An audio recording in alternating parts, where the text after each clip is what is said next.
वो शिव कौन है, वो कैसे है? जो मैंने देखा है अपनी नजरों से, क्या वो शिव है? वो जो दिखते हैं क्या वो ऐसे ही है? वो जैसे दिखते हैं वैसे ही वो है या कुछ अलग है? आप मुझे बताइए, शिव कौन है? भगवान शिव जी की पूजा कैसे हो, उनको हम कैसे प्रसन्न करें? वो कौन है, वो तत्व क्या है?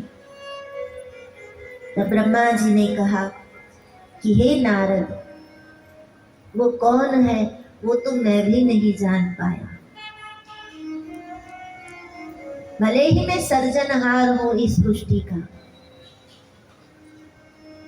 ये सृष्टि मैंने बनाई है, पर वो कौन है, वो शिव जिसे मैं देखता हूं, वो कौन है वो मैं भी नहीं जान पाया। तो मैं तुझे क्या बताऊं नारद, वो परम सत्ता तब से है जब मैं भी नहीं था, न मैं था, न भगवान नारायण थे, कुछ भी नहीं था, न जल था, न स्थल था, न आकाश था, न अग्नि थी, न वायु था, कुछ भी नहीं था, तब भी वो तत्व था। एकमेव द्वितीय नास्ति। वो तत्व जिसे हम माने कि वो निराकार है, तो वो साकार बन के सामने आते हैं, और जब हम माने कि वो साकार है तो वो निराकार बन के सामने आते हैं। जब हम माने कि वो सगुण है तो वो निर्गुण दिखते हैं, और जब कोई माने कि वो निर्गुण है तो वो सगुण दिखते हैं। अगुण, अरूप, अजन्मा, जिनका न जन्म है, न मृत्यु है, न रूप है, न रूप रहित है, न आकार है, न निराकार है, पर वो शिव तत्व कौन है, कैसा है, ये मैं भी नहीं जानता। और तब ब्रह्मा जी ने सृष्टि के सर्जन की कथा सुनाई। जिस कथा का दर्शन हमने कल किया वही कथा ब्रह्मा जी ने नारद जी को बताई कि सबसे पहले तो अंधकार ही अंधकार था, कुछ भी नहीं था, केवल अंधकार था। जहां देखो वहां घना अंधकार छाया हुआ था, मानो वो अंधकार कालिका का रूप लेकर, प्रकृति का रूप लेकर, जिसे हम माँ महाकाली कहते हैं, वो महाकाली का रूप लेकर इस सृष्टि के ऊपर विद्यमान थी। और वो अंधकार की आड़ में, सुषुप्त अवस्था में वो शिव तत्व बैठा था, वो शिवत्व बैठा था।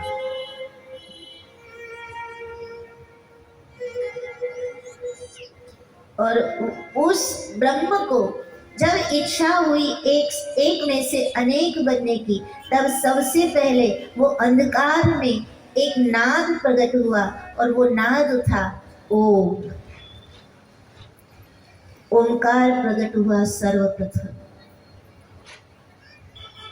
और उस ओंकार में से एक प्रकाश प्रकट हुआ, और वो प्रकाश वो ही शिव तत्व था, जिसे हम ब्रह्म कहे, शिव कहे, परम सत्ता कहे। तो सबसे पहला नाद था ओम, और ओम के मध्य से भगवान शिव जो ब्रह्म के रूप में थे, जो निराकार थे, वो आकार लेकर सगुण बनकर प्रकट हुए।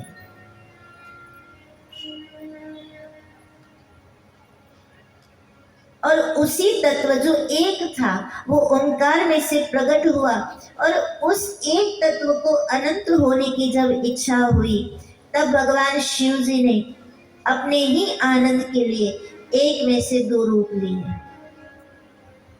और वो दो रूप को प्रकट करने के बाद अपने विहार के लिए, अपने स्थान के लिए एक क्षेत्र का प्रागट्य किया, जिस क्षेत्र को काशी नाम दिया है, वाराणसी जिसे हम कहते हैं। तो ये जो काशी क्षेत्र है, वो महान तीर्थ भूमि है हमारी, क्योंकि काशी का निर्माण ब्रह्मा जी के द्वारा नहीं हुआ था। काशी का निर्माण स्वयं भगवान शिव जी ने किया है। और काशी का निर्माण करने के बाद भगवान शिव जी शक्ति के साथ स्वयं वहां विहार करते हैं। तो काशी विश्वनाथ जो है वो स्वयंभू लिंग है। भगवान अपनी इच्छा से प्रकट हुए हैं, अपने आनंद के लिए काशी में प्रकट हुए हैं। तो काशी को बनाया भी शिव जी ने और काशी में प्रकट हुए भगवान अपनी ही ઈચ્છા से। એટલે આપણે ત્યાં કહેવત છે કે સુરતનું જમણ અને કાશીનું મરણ એ આપણે ત્યાં વખણાય।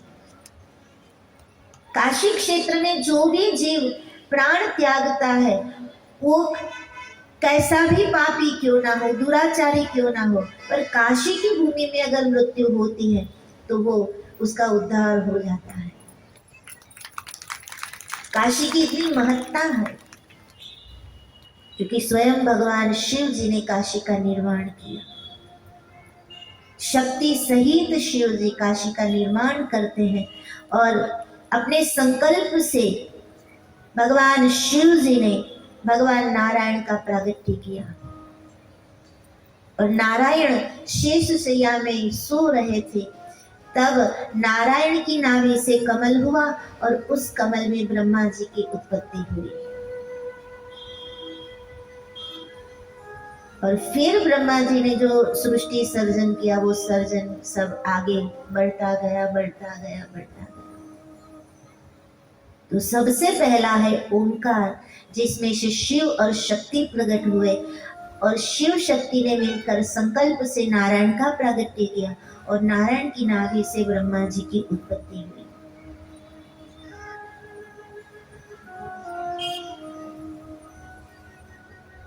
और नारायण के रोम रोम से एक ऐसा जल प्रकट हुआ कि चारों ओर जल जल जल जल के सिवा कुछ नहीं था। उस जल में भगवान नारायण शेष शैया पर सुप्त अवस्था में सोते हुए नारायण सदा हमें दर्शन देते हैं। तो नारायण प्रकट हुए, ब्रह्मा जी प्रकट हुए। भगवान शिव जी ने आज्ञा की दोनों को कि आप सृष्टि का कार्य करें। ब्रह्मा जी को कहा सर्जन करें और नारायण को कहा कि आप पालन करें। और अपने ही संकल्प से अपना ही प्रतिरूप रुद्र को प्रकट किया। रुद्र को आज्ञा की कि आप जब जरूर पड़े तब सृष्टि का संहार करें।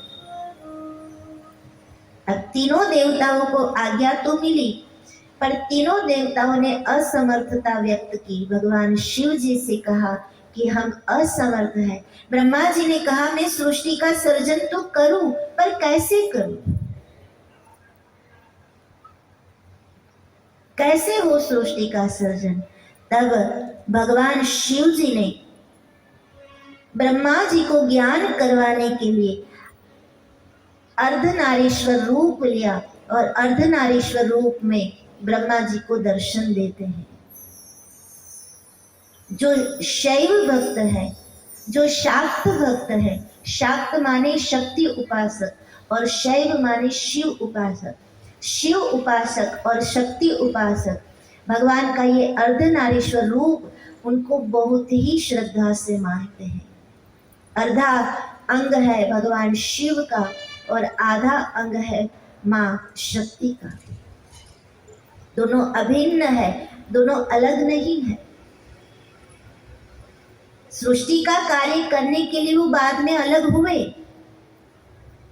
वो भिन्न हुए, पर है तो तत्वतः वो अभिन्न एक ही है।